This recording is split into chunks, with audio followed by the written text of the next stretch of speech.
बेवफा पति। बेवफा पति ने अपनी पत्नी के साथ धोखा किया और अपना बंधन किसी और से जोड़ लिया। राजू अपनी पत्नी को अपनी दादी के पास लेकर अपने गांव लौट आया। अब राजू को रीमा के बिना सूना घर जैसा महसूस होने लगा। वह चुपचाप किसी काम में लगा रहता या फ़ोन से खेलता रहता। एक दिन राजू ने अपने एक दोस्त को फ़ोन किया। जैसे ही उसने हेलो कहा तो किसी महिला की आवाज़ आई। एक महिला की आवाज़ सुनकर राजू कंफ्यूज हो गया और उसने जल्दी से फ़ोन काट दिया। थोड़ी देर के बाद राजू के मोबाइल पर उसी नंबर से 4 मिस कॉल आई। राजू को समझ नहीं आ रहा था कि बात हुई वह नंबर उसके दोस्त का नहीं था बल्कि किसी गलत नंबर का था। फ़ोन उठाने वाली महिला उसी बस्ती से आगे शहर में रहती थी। उसका पति रोजी रोटी के सिलसिले में दिल्ली में रहता था। उस महिला का नाम प्रीति था। उनकी मधुर आवाज़ और बात करने का एक दिलचस्प तरीका था। रात 10 बजे से 2 बजे के बीच राजू के फ़ोन पर 3 मिस कॉल आई। अब यह रोज़ की दिनचर्या हो गई। राजू जब भी अपनी पत्नी और प्रीति के बारे में सोचती तो उसे लगता कि कुछ तो ठीक नहीं है। ऐसे में उसे खुद को संभालने में पूरा दिन लग जाता। लेकिन फिर जब रात होती और प्रीति का मिस कॉल आता तो राजू का दिल फिर से उस मीठी आवाज़ की चपेट में आकर रुई की तरह बिखर जाता। अब वे रोज़ बातें करने लगे। फिर एक दिन मिलने का प्लान बना। राजू को शाम 4 बजे सिटी पार्क आने को कहा गया। राजू समय से पहले पहुंच गया जबकि प्रीति 15 मिनट देर से आई। प्रीति के गोरी रंगत और दुबले पतले शरीर के अंदाज में गजब का जोश था। कुर्ती और चूड़ीदार पजामी में वह बेहद खूबसूरत लग रही थी। वह शिक्षित थी। दिन में हफ्ते और हफ्ते महीनों में बदल गए। यहाँ उसकी पत्नी एक बेटी की माँ बनी और इधर राजू के गांव के दोस्त फिर से काम पर लौटने की तैयारी करने लगे। विदेश जाने से पहले माँ ने राजू को रीमा और बच्चे को देखने के लिए आने को कहा। 5-6 दिन के लिए राजू ससुराल पहुंचा। रीमा का पीला और बीमार चेहरा देखकर राजू बोर हो गया। काली और मरियल जैसी लड़की को देखकर उसके होश उड़ गए। राजू को एक दिन में ही ससुराल से भाग जाने का मन कर रहा था। खैर, जैसे ही उसने 4 दिन बिताए और 5वें दिन वह कैदी की तरह जेल से भाग गया। पंजाब के लिए रवाना होने से पहले राजू प्रीति से मिल लिया, इसलिए उसके प्यार और चेहरे की ताजगी से दुर्लभ लड़की के आतंक और अपनी पत्नी के पीले चेहरे से बाहर निकाल दिया। 1 साल बीत गया। राजू वहीं रह गया और अन्य काम भी करने लगा।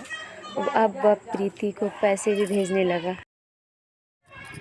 इधर उसकी पत्नी सास के पास ना होने के कारण मायके में ही रही। उम्र बढ़ने के साथ उसकी पत्नी और दादी का शरीर ज़्यादा काम करने में असफल हो रहा था। अपना और अपनी बेटी का पेट पालने के लिए रीमा बस्ती के बाहर 2-3 घरों में घरेलू काम करने लगी। शरीर के टूटने और उचित भोजन की कमी के कारण वह दिन ब दिन कमज़ोर और चिड़चिड़ी होने लगी। इधर 1 साल से अधिक समय के बाद राजू जब घर वापस आया तो वह आते ही प्रीति से मिलने गया। ना ही उसने अपनी पत्नी की खबर ली और ना ही माँ की। उसे अपनी पत्नी को घर लाने के लिए कहा। प्रीति भी उससे मिलने बस्ती की तरफ आ जाती। कभी बस्ती के बाहर स्कूल में, कभी खेतों के पीछे तो कभी कहीं और मिलने का सिलसिला चलता रहा। पोती की हालत और उसकी बढ़ती उम्र को देखकर पत्नी की दादी ने राजू की मां को अपनी बहू को घर वापस लाने के लिए कई संदेश भेजे। आखिरकार मां के कहने पर राजू पत्नी को लेने ससुराल पहुंच गया। ससुराल में आकर पत्नी ने देखा कि राजू या तो घर में नहीं रहता और होता भी तो या फिर अपने मोबाइल से बटन दबाता रहता। पता नहीं क्या करता रहता है। ऐसे में एक रात जब उसकी पत्नी जागी तो कि राजू किसी से बात कर रहा है। आधी रात बीत चुकी थी। इस समय राजू किससे बात कर रहा है? काफ़ी देर तक बातें चलती रही। उसकी पत्नी ने कान लगाकर दीवार की ओर सुनने की कोशिश की, लेकिन वह ज़्यादा कुछ समझ नहीं पाई। दूसरे दिन उसकी पत्नी ने राजू का फ़ोन लिया और पास के रतन काका के पोते के पास गया और 6ठी क्लास में पढ़ता था और उसे सभी संदेशों को पढ़ने के लिए कहा। संदेश सुनकर उसकी पत्नी गुस्से से फूल गई। वह राजू के पास पहुंची और उस नंबर के बारे में जानना चाहा। एक पल के लिए राजू कांपता रहा, लेकिन अगले ही पल वह ठीक हो गया। उन्होंने कहा, अरे पगली, मुझ पर शक है या मेरे साथ काम करने वाले बाई का नंबर है। वह इस बार अपने घर नहीं आई, इसलिए उसका हाल चाल पूछ रहा था। उसकी पत्नी चुप रही, लेकिन उसके चेहरे पर संतोष का कोई भाव नहीं था। वह राजू और उसके मोबाइल पर नज़र रखने लगी। 2 दिन बाद रात में उसकी पत्नी ने राजू को प्रीति से फ़ोन पर यह कहते हुए सुना कि कल रविवार है, स्कूल पे आओ।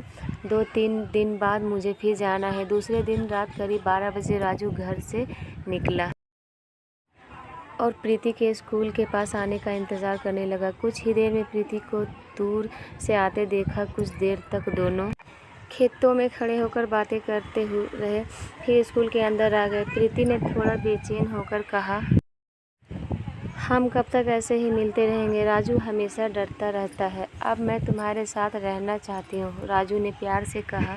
मैं भी इस बारे में सोच रहा हूँ, बस 1 महीने रुको। दोस्तों के साथ नहीं रख सकता। इस बार मैं जाते ही एक अलग कमरा ले लूँगा, फिर मैं आकर तुम्हें ले जाऊँगा। उसके बाद वहाँ गुपचुप मिलने की ज़रूरत नहीं पड़ेगी। कुछ महीने बाद राजू ने हरियाणा में अपना एक रूम लिया और प्रीति को अपने साथ ले गया, लेकिन उसकी पत्नी बहुत भोली भाली थी। उसे इस बात का पता नहीं चला। राजू अपने घर आता भी तो कुछ दिन में ही वापस चला जाता। दोस्तों, अपनी लाइफ में एक स्त्री के साथ ऐसा बिल्कुल भी नहीं करना चाहिए। ऐसा करना बहुत बड़ा पाप है।